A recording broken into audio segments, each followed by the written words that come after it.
Bem-vindos de volta à disciplina de Química Ambiental do curso de Licenciatura em Química do Instituto Federal do Maranhão. Na aula de hoje nós falaremos de atmosfera.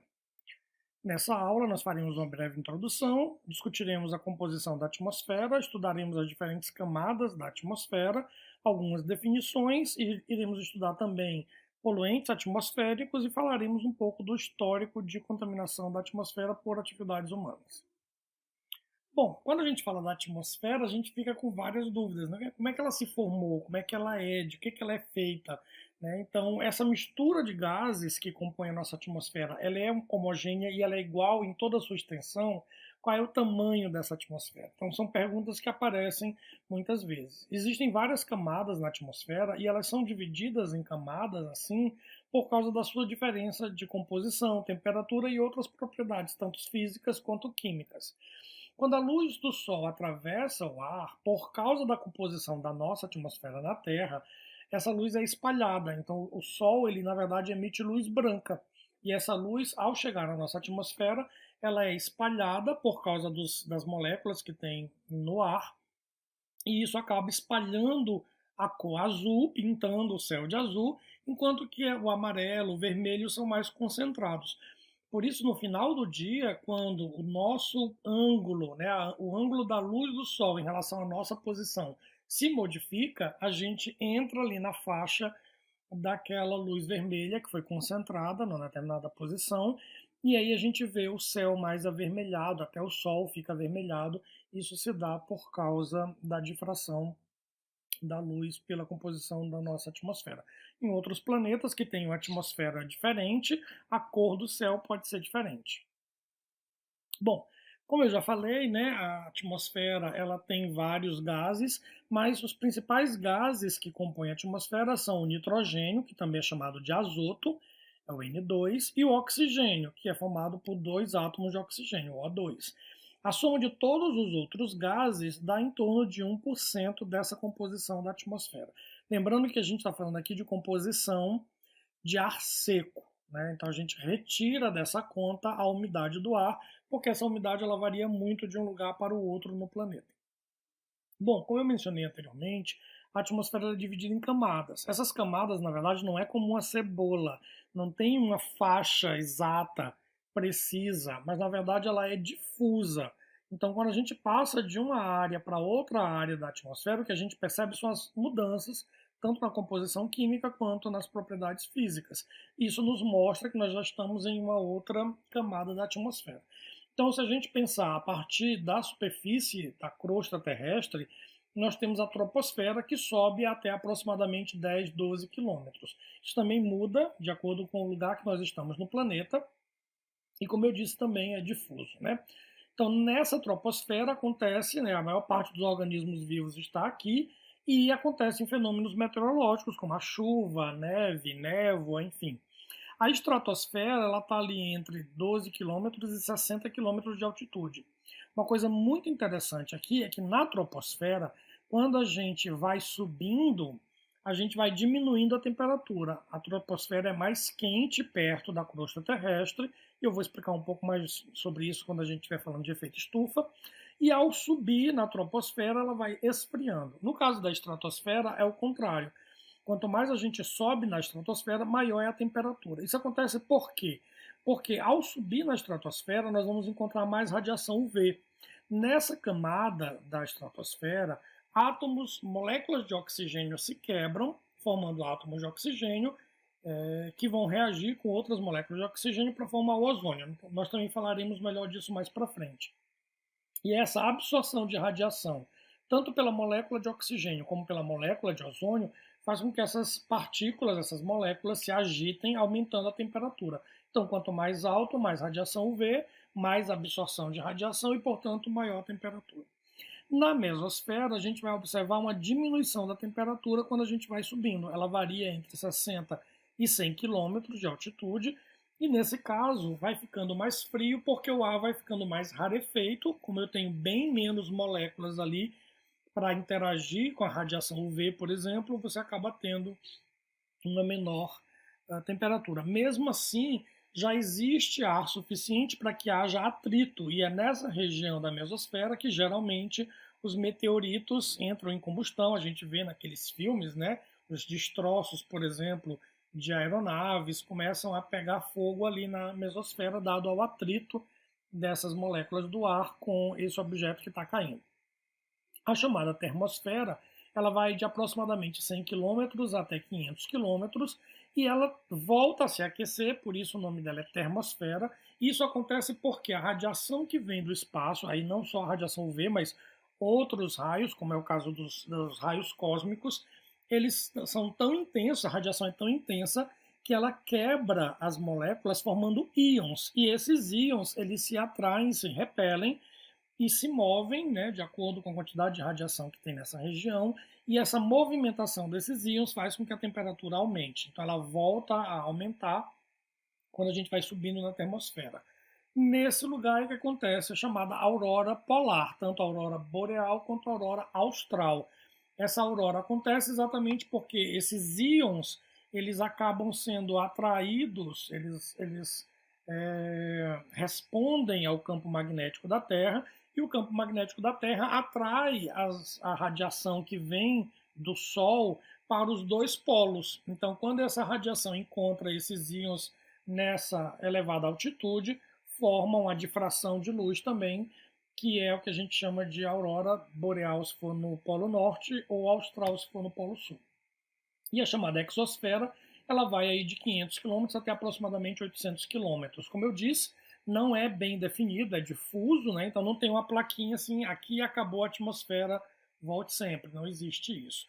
E a Estação Internacional Espacial, ela está localizada exatamente nessa camada que é a exosfera. Ou seja, ela não está no espaço sideral solta, ela está presa à Terra pela gravidade da Terra, né? Mantendo a sua posição aí nessa camada chamada de exosfera. Bom, quando a gente falou da troposfera, eu disse para vocês que quanto mais perto da superfície da crosta, a gente tem uma temperatura maior. Isso acontece por quê? Porque a luz ela é absorvida, e nesse caso, tanto pelos continentes quanto também pelo oceano, em velocidades diferentes. O solo ele acaba absorvendo calor mais rapidamente do que o oceano, que leva mais tempo para absorver calor, porque a água tem uma alta capacidade calorífica. Então, esse aquecimento mais rápido do continente faz com que o ar que está em cima do continente se aqueça. Então, quanto mais perto da superfície do planeta, né, no caso da crosta terrestre, maior é a temperatura.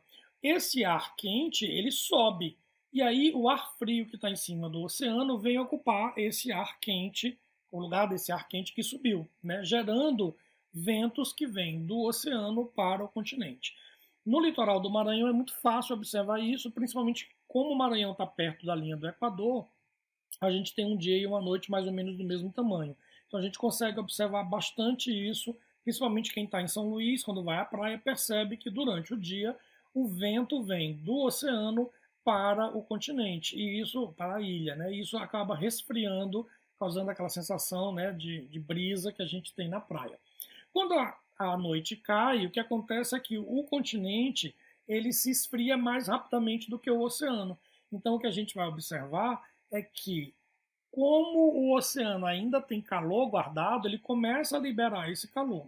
E esse calor que vai sendo liberado durante a noite faz com que o ar quente em cima do oceano suba e o ar frio em cima do continente vá ocupar o espaço em cima do oceano, fazendo com que o vento vire na direção então do oceano, né, do mar.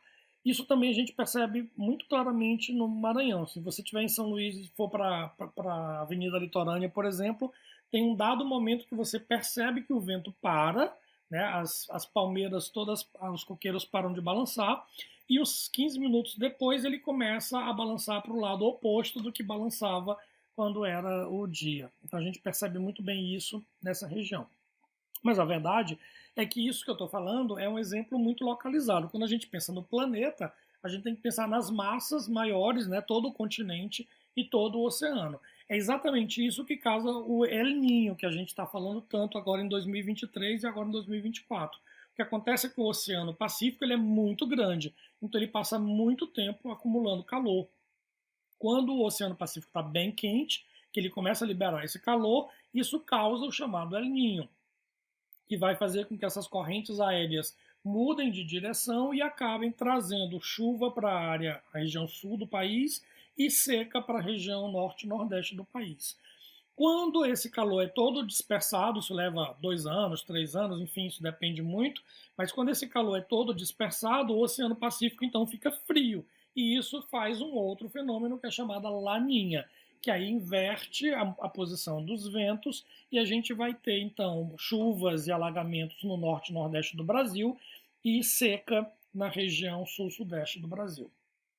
Então o vento é ocasionado por essa diferença de aquecimento das massas continentais e também da massa de água no oceano. Então a gente chama de poluição atmosférica qualquer alteração da composição da atmosfera que ocasiona danos ao ambiente, à saúde ou ao patrimônio material, quer sejam física, como por exemplo diferentes tipos de energia, a entrada de luz é poluição luminosa, a entrada de som é poluição sonora, a entrada de calor é poluição térmica. Então eu posso ter uma poluição que é de energia, que a gente chama de física, ou química, por exemplo, gases líquidos ou material particulado, ou ainda eu posso ter uma poluição biológica. Em 2020, por exemplo, nós observamos um fenômeno mundial que foi uma pandemia causada por um vírus. Esse vírus se espalhava pela atmosfera. Então, naquele caso, um exemplo de poluição biológica. Bom, a gente chama de poluente primário aquela substância que a gente lança no ambiente. Então, do jeito que ela chega, ela causa um dano. Isso é um poluente primário. O poluente secundário é aquele que, depois que o poluente primário chegou, ele sofre reações com o ambiente e produz o poluente secundário. Então, o poluente secundário seria uma molécula filha daquela molécula mãe que a gente liberou no ambiente. Pode ser uma molécula, um íon, um átomo, enfim. Essa poluição ela pode ter uma origem natural, por exemplo, as erupções vulcânicas, os terremotos, os maremotos, que agora é chique chamar de tsunami, né? Mas são maremotos, as colisões de meteoros, todos esses eventos naturais, eles podem adicionar substâncias ou material particulado ou até mesmo organismos vivos na atmosfera, dependendo aí de qual é o fenômeno que a gente está falando, e isso pode causar dano aos outros organismos vivos que vivem ali ou ao patrimônio, como já mencionado, né? A poluição de origem humana, que a gente chama de antropogênica, ela vem de várias fontes também, da matriz energética, né, a forma como a gente produz eletricidade, do transporte, né, o sistema de transporte, se a gente utiliza mais transportes individuais com carros queimando diesel, por exemplo, a gente vai ter uma poluição muito maior do que utilizar um transporte público movido a eletricidade, por exemplo, né, como é o metrô. As indústrias, a agropecuária, enfim, várias atividades humanas, o comércio, atividades domésticas, como por exemplo a gente cozinha utilizando gás, né, ou utilizando carvão, ou utilizando lenha, isso tudo pode trazer poluição para a atmosfera. Vamos falar de alguns poluentes que têm importância, eu vou ter que falar um pouco rápido, nós não vamos ter muito tempo, mas cada um deles está melhor descrito no fascículo que vocês devem ler, que está disponibilizado para vocês no AVA. Então, os óxidos de enxofre, eles são poluentes produzidos ou por erupções vulcânicas, ou por atividades industriais, ou ainda pelos veículos que contêm diesel, né, que utilizam diesel. Esses óxidos de enxofre, eles podem reagir, no caso do dióxido de enxofre, ele reage com o oxigênio para produzir o trióxido de enxofre, e o trióxido de enxofre reage com a água para produzir o ácido sulfúrico, que vai ajudar a compor a chamada chuva ácida. No caso dos óxidos de nitrogênio, existem vários óxidos diferentes de nitrogênio, né? Mas alguns deles são mais perigosos para o ambiente do que outros. Alguns têm uma vida útil, um tempo de meia-vida muito curto, acabam desaparecendo, formando outros óxidos. Alguns têm um tempo de vida maior e acabam causando danos. O dióxido de nitrogênio, por exemplo, ele pode reagir com a água para formar o ácido nítrico. E esse ácido nítrico também vai compor a chuva ácida. Uma outra possibilidade é que óxidos de nitrogênio reajam com compostos orgânicos voláteis, formando o que a gente chama de névoa fotoquímica ou ozônio troposférico, que eu vou falar mais à frente. A questão da chuva ácida é que a chuva naturalmente ela já é levemente ácida. Por quê? Porque o CO2 que a gente expira, que os bichos expiram, eles acabam reagindo com a água e formando ácido carbônico. Isso dá um pH levemente ácido à chuva naturalmente. Só que com a entrada de óxido de enxofre e óxido de nitrogênio, isso aumenta a acidez da chuva. Qual é o problema? É que alguns sulfatos são solúveis na água e todos os nitratos são solúveis na água. Então a presença desses ácidos vão formar sais que vão corroer essas superfícies. Ou seja, se tu tens uma superfície de ferro, por exemplo, e chove ácido nítrico, esse ácido nítrico vai formar nitrato de ferro, que é solúvel e que vai ser, então, tirado, né, pela água da chuva, corroendo a superfície daquele metal. Além disso, vai atacar também os organismos vivos. O monóxido de carbono é um composto que é produzido na combustão incompleta de material orgânico ou até de carvão. Ele é uma substância extremamente tóxica, é inodoro e incolor, ou seja, a gente não consegue sentir o cheiro nem vê-lo, né? Ele é completamente invisível. E ele é muito perigoso porque ele ataca as nossas hemácias, ligando-se à nossa hemoglobina, prejudicando o transporte de oxigênio, fazendo com que a pessoa morra com aspecto como se ela tivesse sido sufocada, né? Na verdade, é um sufocamento químico. O dióxido de carbono, ele tanto pode ser originado na respiração, como ele também é produto da combustão completa de matéria orgânica, de carvão, por exemplo. Então a gente tem essa produção do dióxido de carbono também pela oxidação do monóxido de carbono. Por exemplo, no caso dos veículos, a gente coloca um catalisador no escapamento do veículo para que todo o monóxido de carbono que possa ter sido produzido durante uma queima incompleta da gasolina, ele acaba então reagindo com o oxigênio dentro do catalisador e o que sai dali é o dióxido de carbono. Por quê que a gente faz essa transformação? Porque, ao contrário do monóxido de carbono, que é tóxico, o dióxido de carbono é atóxico. Ele também é inodoro e incolor, então a gente também não vê e não sente o cheiro, mas o problema dele é ambiental, ele causa efeito estufa, que a gente vai explicar um pouco mais para frente. Além disso, ele reage com a água, né, e produz ácido carbônico, acidificando não apenas a chuva, mas também acidificando os oceanos, causando um fenômeno que a gente chama de branqueamento de corais, por causa da morte das algas que vivem dentro dos corais. O metano é o primeiro composto, ou talvez o mais simples composto orgânico, né, que é conhecido. Ele é um gás proveniente de reservas naturais, tanto reservas minerais como também em pântanos, cemitérios, lixões e aterros sanitários. Ele é produzido pela decomposição anaeróbica da matéria orgânica. Ele é um combustível, então ele é utilizado inclusive em fazendas, por exemplo, quem produz carne de porco, né? O pessoal pega os resíduos das pocilgas, faz essa decomposição anaeróbica, produz metano e utiliza esse metano para produzir eletricidade, por exemplo. No caso do problema ambiental, é que o metano ele é um gás de efeito estufa pior ou maior do que o CO2. Então, o metano chega a ter até 4 vezes o efeito, né, de até 4 vezes mais do que o CO2 na absorção de calor na atmosfera. Ele também é inodoro e incolor, então a gente também não consegue ver nem sentir cheiro. Então, o que é esse efeito estufa que eu estou falando tanto? Né? Se a gente olhar aqui essa figura, o que a gente vai perceber? Que a luz do Sol ela atravessa a atmosfera, como eu disse, parte dela é espalhada, né? Principalmente o azul é bastante espalhado, mas parte dessa luz vai tocar na superfície. Quando a luz toca na superfície, ela é absorvida pelos materiais que estão ali e eles começam então a produzir calor. Essa produção de calor é emitida, né, ou leva à emissão de infravermelho.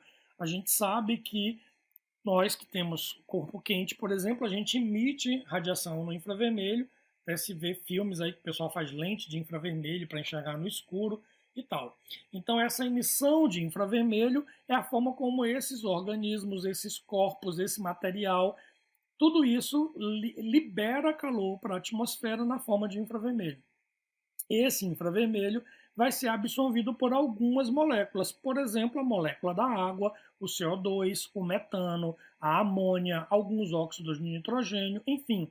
Essas moléculas, ao absorverem essa radiação infravermelho, né, que a gente chama de IV, elas começam a vibrar e isso aumenta a temperatura da atmosfera.